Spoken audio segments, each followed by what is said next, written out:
시청자 여러분 안녕하십니까? 헬로티비 뉴스입니다.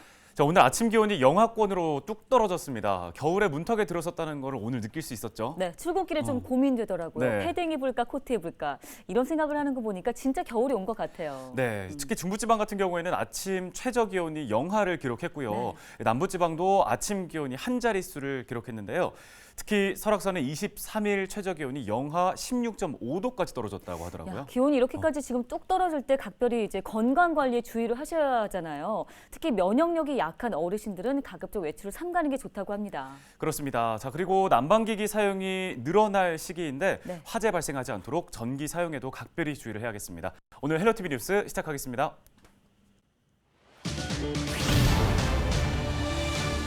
강원도가 운영하는 돌봄센터가 정원의 절반도 채우지 못한 채 연간 3억 원 가까운 운영비만 투입하면서 혈세 낭비라는 지적이 일고 있습니다.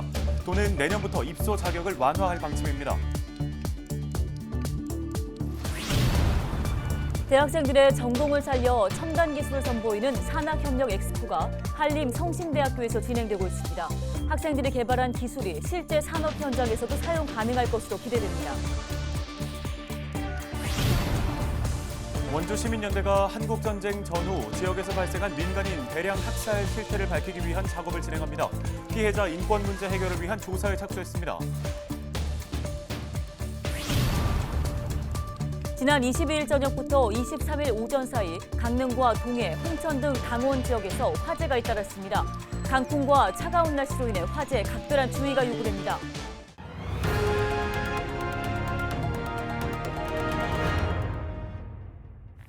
차 소식입니다. 요즘 보육 사각지대에 놓인 초등학생들을 돌보기 위한 돌봄센터가 각 지역마다 들어서고 있습니다.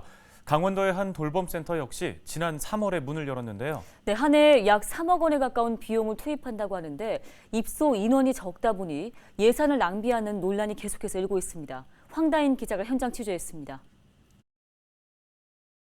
춘천시 중앙로 강원도청 앞에 위치한 돌봄센터입니다. 방과 후 갈 곳 없는 맞벌이 부부 자녀들을 돌보기 위한 시설입니다. 이곳의 입소 정원은 총 100명.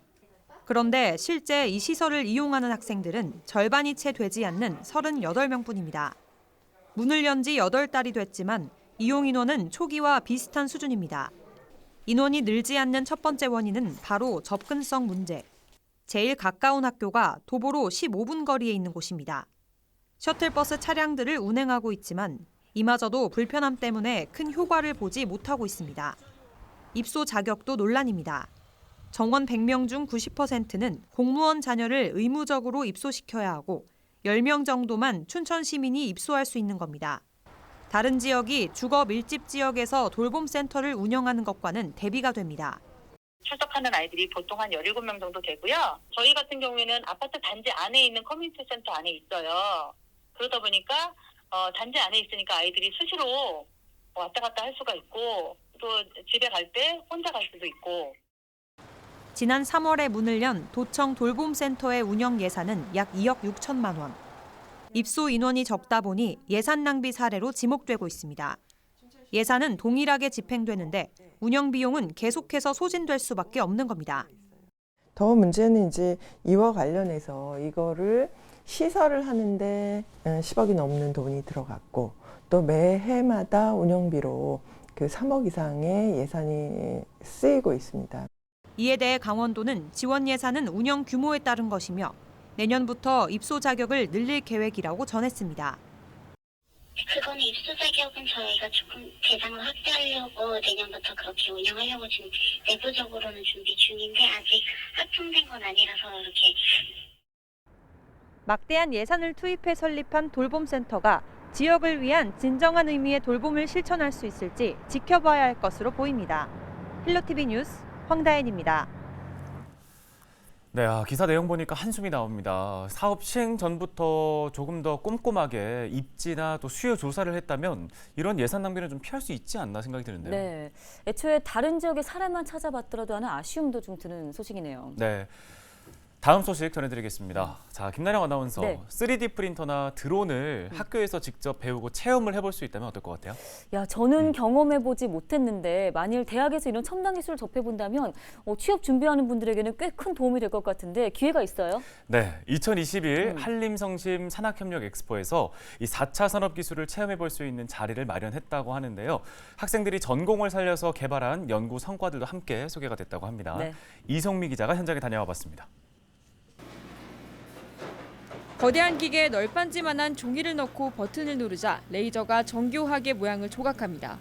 학생들이 나무로 된 블루투스 스피커를 직접 만들기도 합니다. 첨단 기술이 적용된 장비를 만져보는 실습이 한창입니다. 한림성심대학교에서 2021 한림성심 산학협력 엑스포가 열렸습니다. 4차 산업혁명 시대를 맞아 빠르게 변하는 산업체를 경험할 수 있는 프로그램이 구성됐습니다. 드론, 사물인터넷 실습 등 4차 산업기술 체험관이 운영되고 있습니다. 코로나19 상황을 감안해 학생들의 연구 사례는 온라인 전시관에서 선보입니다. 그냥 이론적인 교육 이런 거보다는 보다 이제 기업하고 이제 말하자면 이제 가족에서 하고 같이 연계해서 이제 공동으로 프로젝트도 해보고. 자신의 전공을 산업체 현장에 적용한 연구도 눈길을 끌었습니다. 버스터즈 프로젝트 팀은 보건 분야에 특화된 대학의 강점을 살려 어린이들이 치아 구조에 따른 관리 방법을 배울 수 있는 교육 컨텐츠 영상을 제작했습니다. 올해 교육부에서 주관한 프로젝트 중심 학습 경진대회에서 장려상을 수상했습니다. 특히 10대가 열광하는 가상세계인 메타버스에서 직접 게임을 하며 배울 수 있다는 점이 높은 점수를 받았습니다. 이전의 교육 방식 같은 경우에는 아동들이 능동적으로 하지 못하는 이 영상을 아동들한테 직접 보여주면서 체험하는 방식을 권하셨고요. 이외에도 엑스포 기간 동안 교수와 학생이 팀을 이뤄 산업체가 요구하는 과제를 해결하는 캡스톤 디자인 성과물도 볼 수 있습니다. 수개월 동안 180명의 재학생이 공을 들인 50여 개 작품. 전문가들은 학생들의 연구 성과가 산업체에서도 인정받은 만큼 교육과 정보통신 분야에서 활용 가능할 것으로 보고 있습니다. 헬로티비 뉴스 이송미입니다. 공공 횡령 혐의를 받고 있는 지역 행정복지센터 회계 담당 직원 A씨에 대해 횡성군과 감사원이 조사를 벌이고 있습니다. 횡성군은 A씨가 지난 7월부터 11월까지 수십 차례에 걸쳐 사업 예산과 복지회관 공금 3억 9천만 원가량을 출금해 주식 투자를 한 혐의를 받고 있다고 밝혔습니다. A씨의 횡령 혐의는 행사 대금을 제때 받지 못한 한 기획사 관계자가 지난주 행정복지센터에 문의하면서 밝혀졌는데요.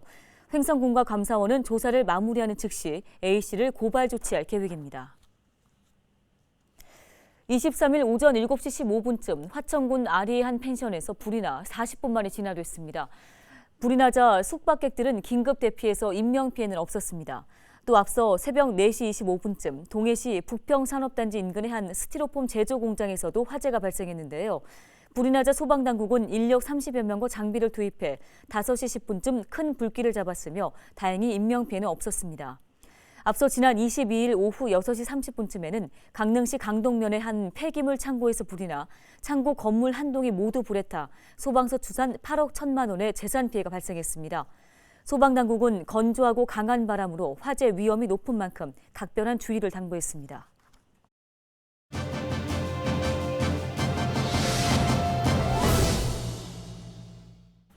원주시민연대가 한국전쟁 전후 지역에서 발생한 민간인 대량 학살의 실태를 밝히고 피해자 인권 문제를 해결하기 위해서 조사 사업을 진행하고 있는데 최근에 관련 토론회를 마련했습니다. 네, 이 자리에서 어떤 이야기들이 오갔는지 원주시민연대 이성경 대표를 연결해 이야기 나눠보겠습니다. 자, 대표님, 한국전쟁 전후로 발생했던 원주 지역의 민간인 집단 희생 사건, 원주시민연대가 실태 조사를 진행하고 있는데요. 당시 어떤 일들이 있었던 건가요? 네, 저희는 지금 한국 전쟁 전후에 이 시기에 원주에서 발생한 민간인들의 집단 희생 사건을 조사하고 있고요. 현재까지는 4건의 이제 집단 학살 사건이 있었습니다. 1950년 6월 30날 조사나 재판 없이 그날 저녁에 이제 한꺼번에 총살된 케이스가 있고요. 문막의 새고치라는 고개인데요. 거기에서 이제 97명의 지역 주민이 이제 희생된 사건이 있었고요.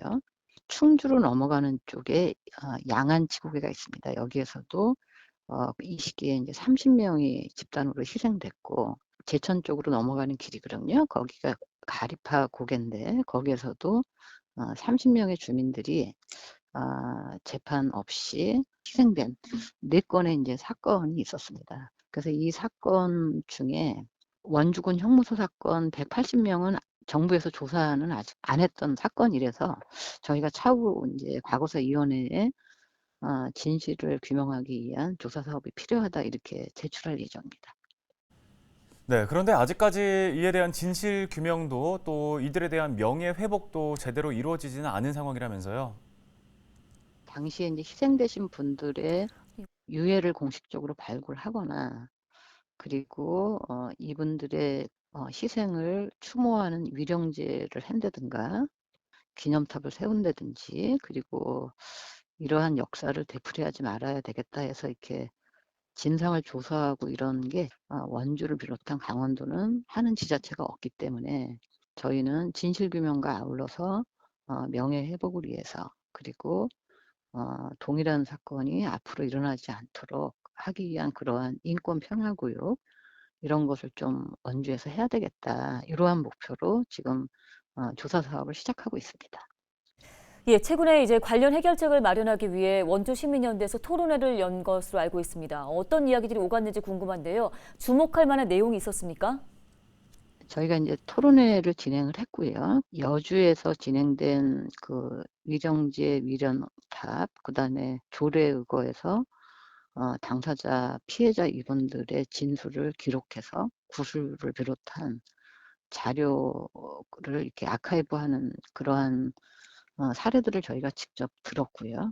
원주에서 당시에 태어나셔서 1939년생이십니다. 일산로 1번지에서 태어나신 유재덕 선생님을 모시고 저희가 당시의 상황을 직접 그 증언을 이렇게 청취하는 그러한 토론회를 가졌습니다. 그래서 유재덕 선생님도 이제 말씀하시면서 너무 가슴 아파서 많이 우셨고, 근데 이제 유재덕 선생님만이 아니라 1930년대 태어나신 분들이 사라지시기 전에 이분들의 증언도 이렇게 모아야 되는 그런 과제가 놓여 있다. 예, 그간의 조사 내용과 또 이번 토론회 결과를 토대로 원주 시민연대가 해야 할 일도 많을 것 같습니다. 어떤 계획 세우고 계십니까?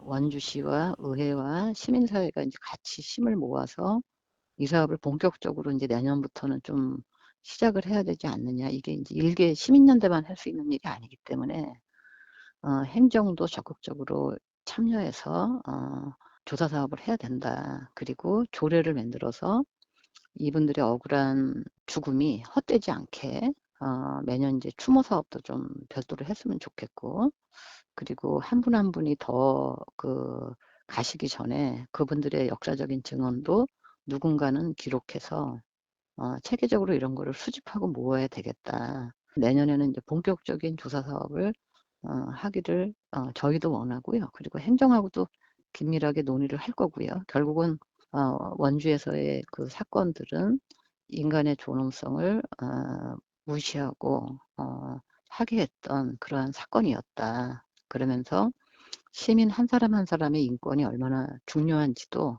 다시 느낄 수 있는 역사교육의 자료와 현장으로 이렇게 해야 되겠다. 이러한 목표를 갖고 있습니다. 네, 오늘 관련 소식은 여기까지 듣겠습니다. 원주 시민연대 이선경 대표였습니다. 다음 소식입니다. 원주 도심권을 관통하는 우산철교가 공공디자인 개선 사업을 통해 새로운 모습으로 탈바꿈했습니다. 노후가 심한 우산철교는 북부권 도심을 가로지르는 도로 위에 설치돼 있어 시민들에게 많이 노출되는 곳이었는데요. 원주시는 우산철교 개선 사업을 시작으로 도심 내 노후 시설물에 대한 공공디자인 개선 사업을 지속해 나간다는 방침입니다.